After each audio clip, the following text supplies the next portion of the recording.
Selamat malam teman-teman, selamat malam juga ke Bu Deni.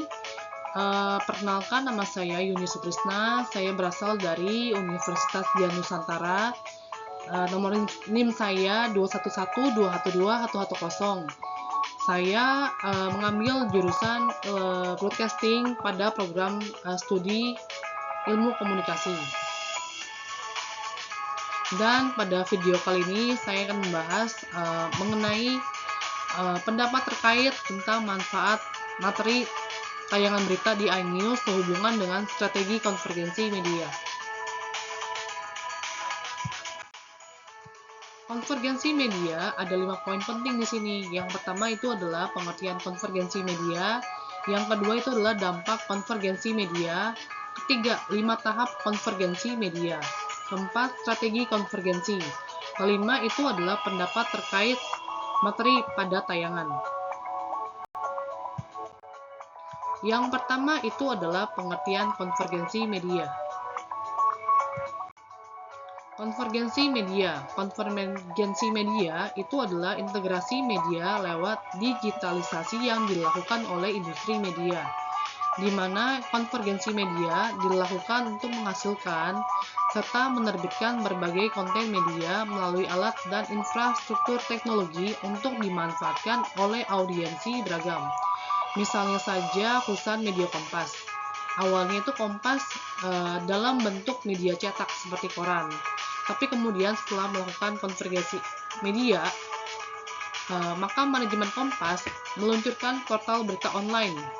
Misalnya seperti kompas.com, e-paper Kompas, dan sebagainya. Kedua itu adalah dampak konvergensi media. Ada dampak positif dan negatif. Yang kalau misalnya positifnya itu misalnya seperti mudah mengakses informasi, dapat diakses di mana saja, kapan saja.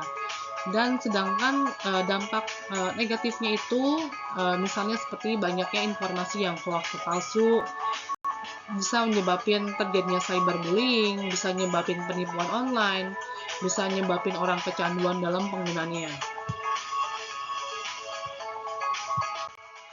Ketiga itu adalah strategi konvergensi media. Konvergensi media itu ada 5 tahap. Yang pertama itu adalah cross promotion. Cross promotion itu adalah media saling bekerja sama untuk mempromosikan dan memperkenalkan konten media satu sama lain dalam bentuk iklan, audio, video, teks, dan elemen visual lainnya. Yang kedua itu adalah cloning. Cloning itu konten satu media diduplikasi dan diperbanyak untuk dimuat di media lain sebagaimana mestinya. Terus yang ketiga itu adalah competition, di mana media bermitra sekaligus bersaing pada saat yang bersamaan. Dan kedua media itu yang terkonvergensi saling bekerja sama dengan promosi, tapi tetap produk beritanya itu dilakukan oleh masing-masing. Medianya satu grup, tapi newsroomnya terpisah. Yang keempat itu adalah content sharing. Kedua media yang berlainan saling berbagi konten dengan bentuk konten yang dikemas ulang. Yang kelima itu adalah full convergence, di mana media bekerja sama secara penuh, itu mulai dari pengumpulan bahan, produksi, pemasaran, dan distribusi konten. Yang keempat itu adalah strategi konvergensi media. Strategi konvergensi ada 11 poin penting di sini. Yang pertama adalah integrasi media, yaitu penggabungan bentuk media seperti teks, gambar, audio dalam satu platform yang sama, yang bisa diakses lewat berbagai perangkat. Yang kedua itu adalah pemanfaatan teknologi. Fungsinya itu untuk nyajiin konten supaya bisa lebih efektif dan efisien. Misalnya seperti streaming online, media sosial, atau aplikasi mobile. Yang ketiga itu adalah cross-platform distribution, yaitu penyebaran konten lewat berbagai saluran dan platform. Misalnya itu kayak televisi, internet, radio, dan media sosial supaya bisa menjangkau audiens yang lebih banyak lagi. Yang keempat itu adalah interaktivitas, mendorong partisipasi aktif dari audiens dengan cara menyediakan cara bagi mereka untuk berinteraksi. misalnya dengan memberikan umpan balik atau berkontribusi pada konten.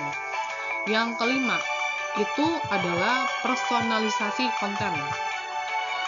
Di sini yang dimaksud dengan personalisasi konten itu dengan menggunakan data pengguna untuk menyajikan konten sesuai dengan minat dan preferensi individu. Keenam adalah monetisasi, mengembangkan model bisnis yang memungkinkan penghasilan seperti misalnya iklan, berlangganan, penjualan konten, atau sponsor. Ketujuh adalah konten cross media, mengintegrasikan berbagai jenis media dalam satu konten, misalnya kayak penggabungan teks, gambar, video dalam satu artikel berita online. Terus kedelapan itu adalah analytics dan pemahaman pengguna, yaitu menganalisis data pengguna buat memahami perilaku konsumen, tren dan preferensi yang bisa membantu meningkatkan konten dan strategi distribusi. Kesembilan itu adalah kolaborasi dan kemitraan.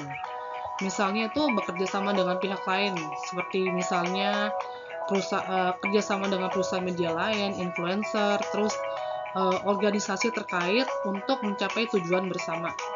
Terus yang ke-10 itu ada yang dinamakan dengan pemantauan dan adaptasi, yaitu dengan misalnya memantau perkembangan dalam industri media dan teknologi, terus bersedia beradaptasi dengan perubahan yang muncul.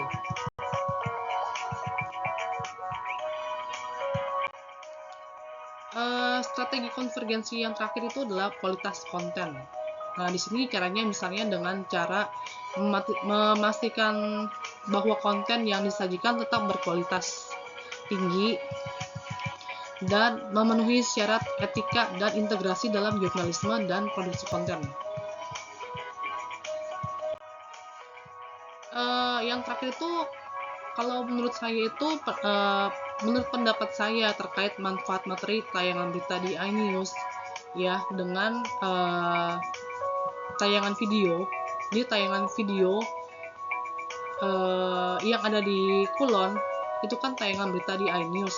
Hubungannya dengan konvergensi media itu adalah, kalau konvergensi media itu kan integrasi media lewat digitalisasi yang dilakukan oleh industri, dimana itu kan konvergensi media itu dilakukan buat ngasilin juga nerbitin berbagai konten media melalui alat dan infrastruktur teknologi yang kemudian dimanfaatin sama audiensnya. Misalnya kayak tadi yang saya bilang, media Kompas awalnya itu dalam bentuk koran, kemudian setelah manajemen Kompasnya itu melakukan konvergensi media, makanya kan terjadi perubahan. Dia kemudian Kompas itu meluncurkan portal berita online, misalnya kayak e-paper Kompas, kompas.com, dan sebagainya. Nah, manfaatnya itu kalau misalnya dengan adanya materi tayangan yang ada di sistem Kulon, ya kalau menurut saya sendiri itu erat banget hubungannya dengan konvergensi media. Soalnya kan kalau misalnya ini ya, terutama yang dalam hal cross platform distribution itu nyebarin konten melalui berbagai macam saluran dan platform. Seperti misalnya yang ada di sistem Kulon itu kan dia penyebarannya lewat media sosial dan internet. Supaya apa? Supaya jangkauan audiensnya itu lebih banyak lagi. Dan karena banyak yang menonton itu yang bisa nyiptain bisa nyiptain berbagai macam respon dari audiensnya. Nah, jadi kalau misalnya ada respon dari audiensnya itu bisa respons balik.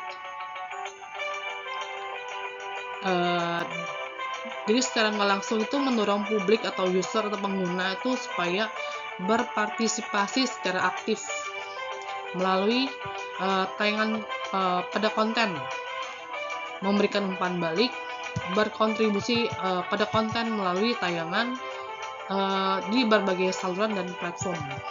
Supaya apa? Supaya audiensnya tuh tahu informasinya seperti apa dan beritanya seperti apa. Gitu.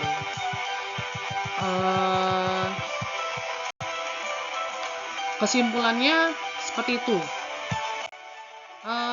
Terima kasih ya buat semua yang udah menonton, dan semoga tayangan ini membantu teman-teman semua dalam pembuatan tugas forum 3 New Media Convergence. Terima kasih.